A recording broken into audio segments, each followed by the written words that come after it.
Y'all might want to just sit on these sides because they're going to be sitting over here. Okay.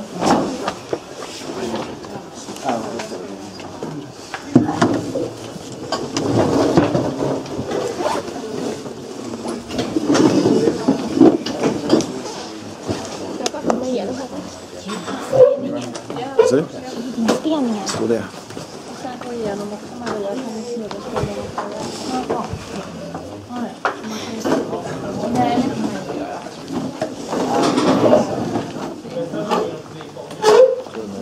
All right. So everyone, this is James. This is Oliver. I think you all know who they are. So they've actually been part of our tour since we started in October. They've been to a couple cities with us. They've been a great supporter of our exhibit. And who better to talk about the films and the exhibition than the people who actually use the props that you've seen. So we're just going to kind of do this open table style. If you have a question, just raise your hand and we'll just make sure that we can address everyone's questions. So we'll just kick it off with you. Do you have anything planned for while you're now in Sweden? Well, now in Sweden, unfortunately, I go home tomorrow. My best friend is getting married, so I can't miss it. But we were in Stockholm yesterday, and so we were there about 5 years ago. But I was able to actually just wander around and get lost and just explore everything, which is pretty cool. But these guys are going to be in here until what, Sunday you were here? Yeah. So what would you recommend seeing? Well, not from here. Okay, but in Sweden in general. A good football game in the south. Okay. We're assuming you're from the south. Yeah. Yeah. Will you be attending the Wizarding World of Harry Potter Dragon Alley VIP community from June 17th to 20th? It's possible, I suppose. Yeah, possibly. We've got some. We have been out there already to have a look at it. It's absolutely amazing out there. So that's going to be really special. So it should be good.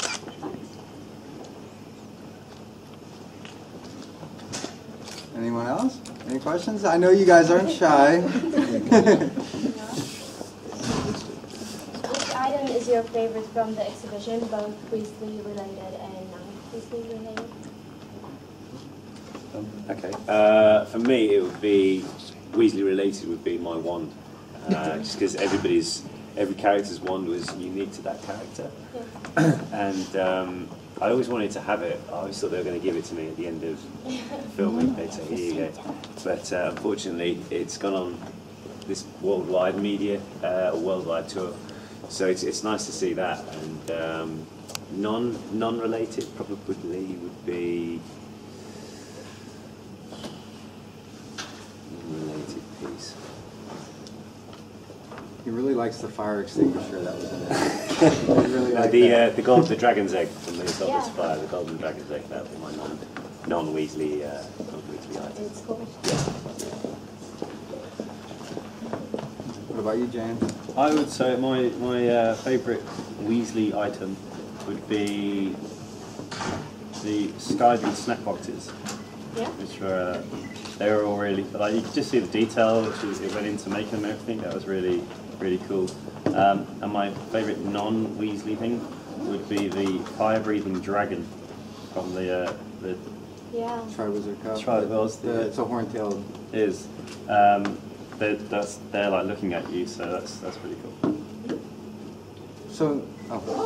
Do you have any contact with other actors today who was in the film?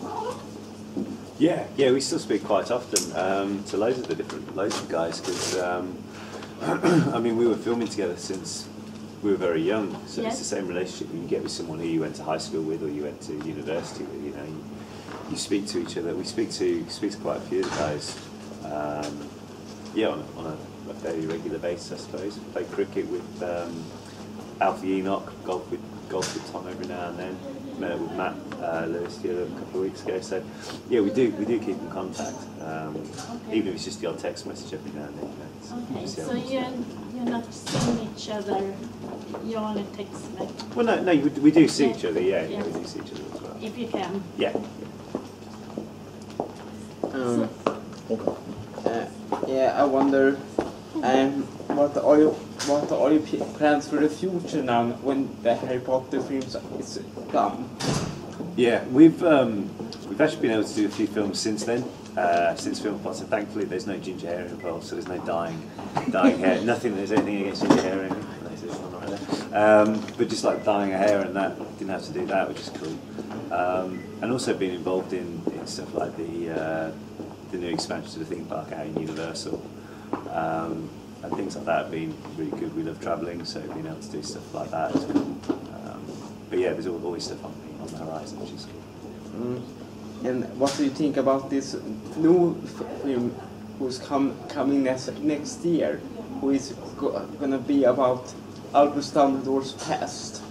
Yeah. I don't really know too much about it, to be honest with you. It should be really exciting to see what's going on with it, and yeah, I can't wait to see it. Are you going to see it at the cinema? I Are assume you so, invited? yeah. I've no I idea. don't know. They haven't made it yet, so I'm not sure. Well, so you guys also, I mean, I'm sure you get asked this all the time, but you guys were natural jokesters on the films. You know, what are some things behind the scenes that you guys might have done to each other, to other cast members? Any interesting pranks you guys pulled on anyone there? Not that we can say in public. Come on. Something small, please. Something small. It would A involve... little bit. Hello, everybody. Hello.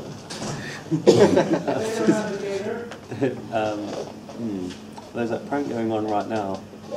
Yes, there is. We are involved in a prank right now with one of the guys who is building the exhibition. Jesse, why don't you inform them? Okay. Well, essentially, the way it goes is, you know, typically all interviews, press interviews, everything needs to be done by either these guys or some like myself or someone else from the exhibition. One of the guys who is installing it, he's a contracted worker. We work with him at every venue. He does all of our lighting. He's very talented, but he's one of those cocky New Yorkers, you know, just thinks he knows everything, you know. So we ended up playing a prank because he did an interview for, I'm not sure which TV station, but they got him on film. And so I had Warner Brothers, one of the executives at Warner Brothers, send me an email that that I could show him, saying, you know, we found this clip online of this guy who's not an employee or actor talking about the exhibition. We're going to shut down the exhibition. It's not opening in Sweden. This is a direct violation. It's his fault, you know, and all this stuff. So we're going to show it to him a little later on today to get his reaction. Hopefully he doesn't, you know, jump off the bridge or something. We'll see how. We'll let you know how it goes tonight. Are you going to visit Sweden again? I'd have thought so. Privately? Yeah, I'd have thought so. Our cousin used to live in Gothenburg, and he always used to say what a great city that was, so it's good to check that out. But yeah, it's just nice to come here, especially when you've got such sunny weather at the moment, which is great. So we'll be making the most of our weekend here, and just seeing whatever the city and the surrounding area has to offer.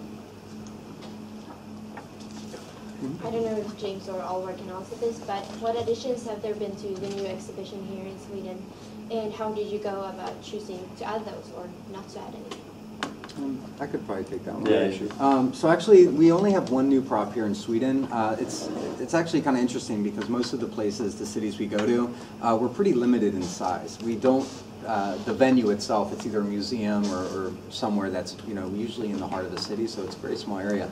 Here we have the luxury of being in a huge arena. So this is the first stop we've ever been on that has every single piece that we have on display. Usually we have to put some things and keep them in storage because we don't have room for it. So every single thing is going to be on display.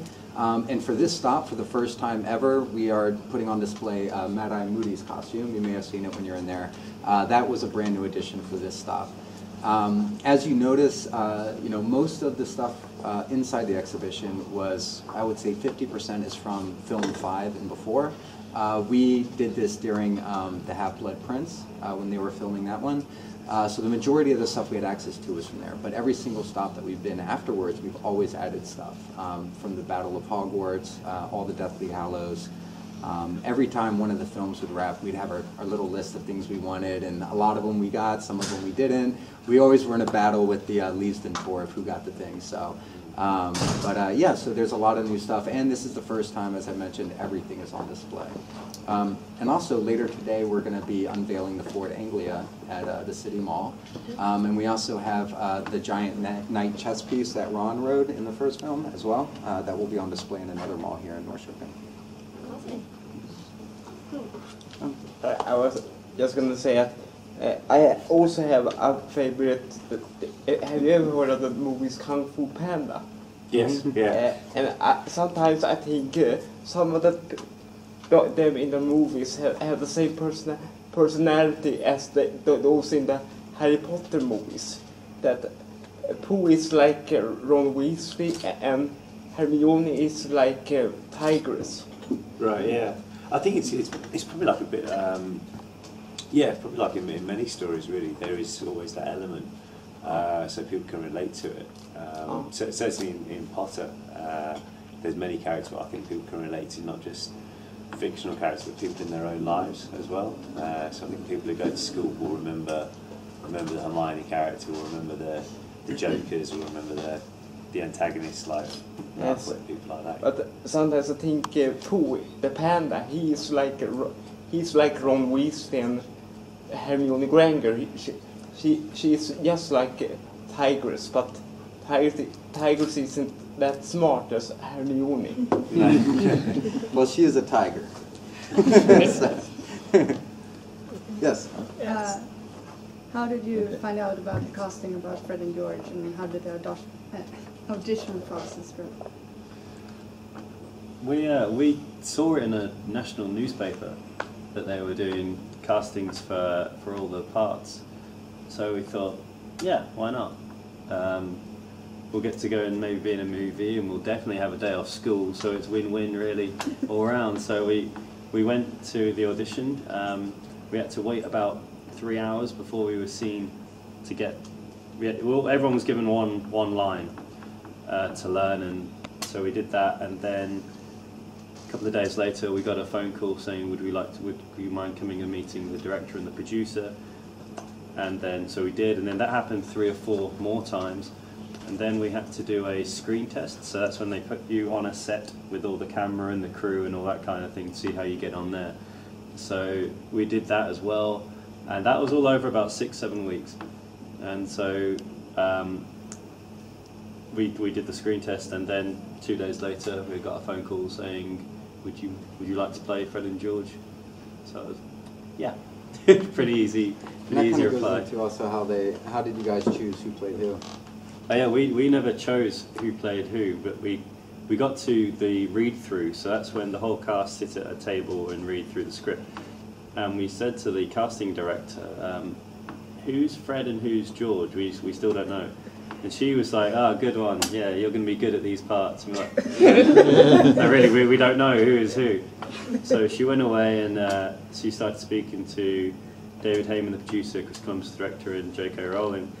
They're talking, and she came back over and said, "Oh, James, you're Fred, Oliver, you're George." I don't know whether they just said there and then, no, him and him, or whether there was a huge meeting about it and they all discussed it. I don't know, but yeah, that's how we found out who was who. Since you're twins, did you make a prank on the set just for fun, say personal or as character? Yeah, we did. We had pranks, not necessarily playing on the twin thing though, like pretending to be each other. We didn't really do that very often. But we'd pull pranks with other people involved most of the time. It'd never just be one. You get, and I'm sure you'll have the same thing in your own work life. Something livens up the day. Everyone's in on it. Yeah, it's definitely those type of things happen.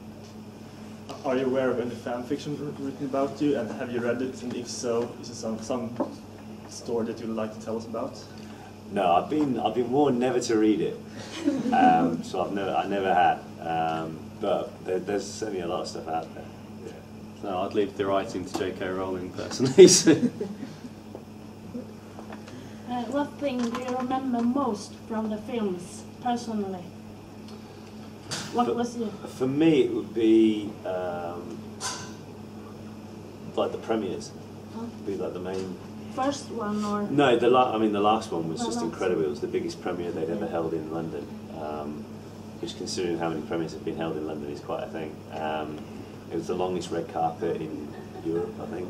The record was over a quarter of a mile long, or nearly more than that. And it was just and the amount of people there as well, tens of thousands of people. It was something I'll never forget. It was fantastic. And for you?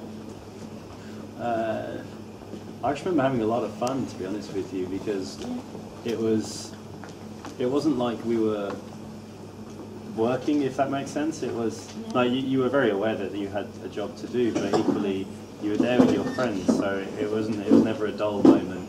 You could always have a talk to someone, and I just remember having a lot of fun and being very privileged to do a lot of things that we've done. Okay, thanks. How do you think European and Swedish fans will take on seeing the exhibition for the first time? Are they excited that it's finally come to Europe? Yeah, I mean, just for the preview, sold out in 8 minutes. Which you hear about concerts doing that, never an exhibition. Which I think just says the popularity and the demand for having it. Touring, obviously, they've got the piece in Leavesden, but this is great because it's much more accessible for people in the area. And being the first stop in Europe is always nice to claim being the first there. But I mean, the tours had it's just under 3 million visitors so far. About 3 million people worldwide. So that's since it started back in 2009. So it's great that it's finally here, and the demand is still there. The excitement is still there for people to come and watch it.